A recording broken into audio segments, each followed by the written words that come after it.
I've said this in the other retail videos, and I'll say it again. Backroom people and sales floor people are an entirely different species. You see sales floor people, they have to, talk to people. You see backroom people only need to be on the sales floor 50% of the time, and that's solely dependent upon which backroom department they're in. Sometimes it's less. We don't need to be as sociable. So with that being said, we get all of the fucking weirdos in the back. It does not happen often where a weirdo or a uncomfortable person will get hired onto the sales floor team. I feel like my department gets most of the weirdos though. I've seen some people in my day. The first one we will call Jay. I was just doing my job, picking my cart to ship off to someone that ordered it online. And I look up and I see down the back room that the boy I babysat in accounting while he was high is at my store in the back room. You could say I was a little surprised, a little taken aback. I thought I had gotten rid of that fucker for the rest of my life. But no, he finds me in the one place I don't want him to. Work. I took an accounting class for shits and giggles in high school, and this kid attached himself to me like glue, even though we had zero things in common. I ended up doing all of our work.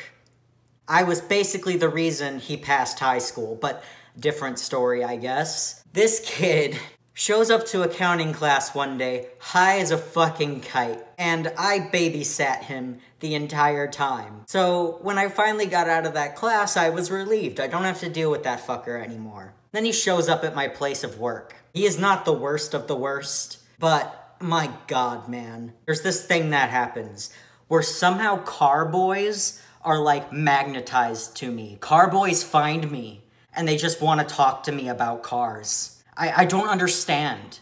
Car boys, listen up. I don't understand what you're saying. I don't know what horsepower is. I literally know zero shit about cars. You are talking a whole different language to me, and I'm going to pretend like I know what you're talking about. He was one of those dudes that would talk to me about cars, and I would just have to nod along and be like, yeah, I totally understand what you're saying. Ha ha ha. The bad part was this guy is a narcissist, first of all. He thinks he was the shit. He's the type of person, okay, that would randomly start breakdancing in the middle of the backroom walkway, and you're just standing there like, thanks, Jay. Very cool. So basically, he's the equivalent of that one girl in choir that thinks she can sing and will take any possible chance she can to sing, and you're just like, stop. Shut the fuck up. We get it. You can sing. He's the carboy version of that. But I also think this kid's a pathological liar. He's the type of person that likes to beef up his accomplishments, his life, tell stories about how he was fucking savage, you know? He claimed that he was 18, living on his own, and working 3 jobs, which I don't know whether to believe or not. Because is it possible with the state of this economy? Yes. You're telling me this kid that jeweled next to me in accounting class is being an adult that works 3 jobs and lives on his own. I don't know if that one checks out, Chief. I did not want to see anyone from my school at my work. But then the kid I had to babysit in accounting whilst high, who jeweled next to me, is now here, wreaking havoc. That guy isn't the weirdest one, but he definitely gave me stress. He eventually got fired for blowing up on the managers because he didn't like that they were giving him busy work because we had no work to do, as if that's the manager's fault. The next one we will call why. Not the question, the letter. But the next one we will call why. I didn't hate her as much as everybody else did because she was actually kind of entertaining. She also didn't like suck at the job. Loud, aggressive girls tend to be shunned upon in society. Specifically, the older women in my department absolutely hated this chick because she stood up for herself all the time. This girl was constantly high. So I'm babysitting high people again. This girl had some fantastical stories about her time back in Arizona. The funny thing is, I also think this girl might be a pathological liar, but there's no way to tell. And the best part about this is both J and Y hated each other, and they would accuse each other of being pathological liars. They were both kind of like glued to me. I did not want to be in the middle of that, and they would both like complain about the other person, and I would just stand there laughing like, you guys know that I hang out with the other one too, right? But anyways, one of the stories she told me, this girl claimed to have set her abusive ex-boyfriend on fire. And I was like, cool. Thank you, Y. That's very interesting. And according to her, she smashed a girl's head against the corner of a table several times because the girl was making fun of a girl with cerebral palsy. I wouldn't do it myself, but I also wouldn't stop her if I saw it happening. So I mean, like, she's violent, but in a lightly acceptable kind of way. You know, she has lots of fantastical stories like that I don't know whether to believe or not. But she's very violent and drug addicted, and also, like, 4'11". If you didn't go to American high school, I don't know if you have an equivalent to this, but she was probably the girl that walked through the hallways in like Cookie Monster PJ pants with her hair in a bun, screaming about how she's gonna hit somebody and eating hot Cheetos. She's that girl. Hot Cheeto girl eventually got fired for, you know, time theft. The two sides of the story are very opposing. Employees and the company claim that she was just getting high in the bathroom for too long. And she claims that she has a cyst on her ovaries or uterus or whatever, and therefore she needs to pee a lot. If her story's true, that's kind of fucked up that they fired her even after she told them that. The next one we will call A. A was terrifying.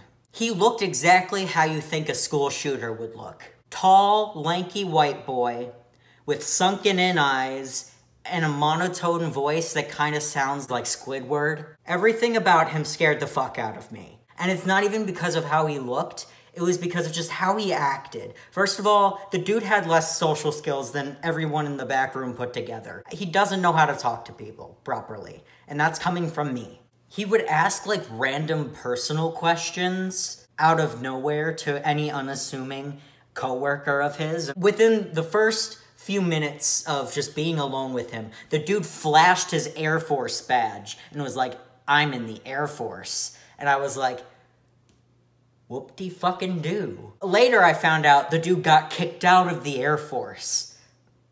How the fuck do you get kicked out of the Air Force? At that point, I'm genuinely terrified of him. What the fuck did he do to get kicked out of the Air Force? You have to be doing some major crackhead shit to be kicked out of the Air Force. What the fuck? Actual crackheads in the Air Force don't get kicked out of the Air Force. So I'm terrified of him. I feel like he's gonna come into my place of work with a fucking gun and shoot us up any moment, because that's how he acted. He almost dropped a mini fridge on our tiny 4'11" friend. Not Y, a different tiny 4'11" friend. He terrified everyone. He gave me incel vibes. He always talked about how he'll never get a girlfriend. And I was like,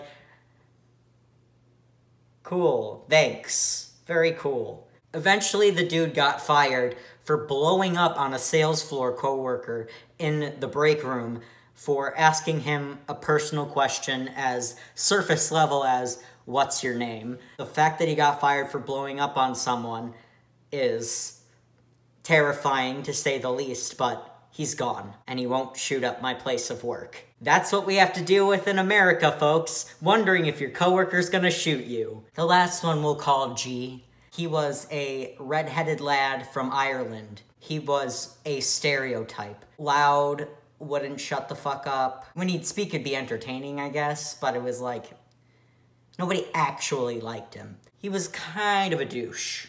He just made fun of everybody all the time. And he had this, like, talent for finding someone's deepest insecurities. This dude is just your average edgelord. He's also one of those bitches that are like, I love debates. I stay as far away from those people as possible. Literally get fucked. He's a devil's advocate type bitch. He tried to start political debates with us, and I was like, absolutely not. Get out of here. I mean, that's a commonplace with white boys in America, but they only kept him after seasonal because he boosted the morale of the team. That's my manager's way of saying he liked his accent and thought he was funny.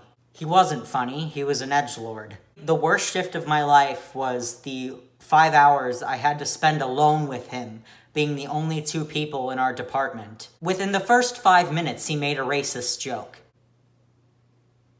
I'm tired. I'm sick and tired.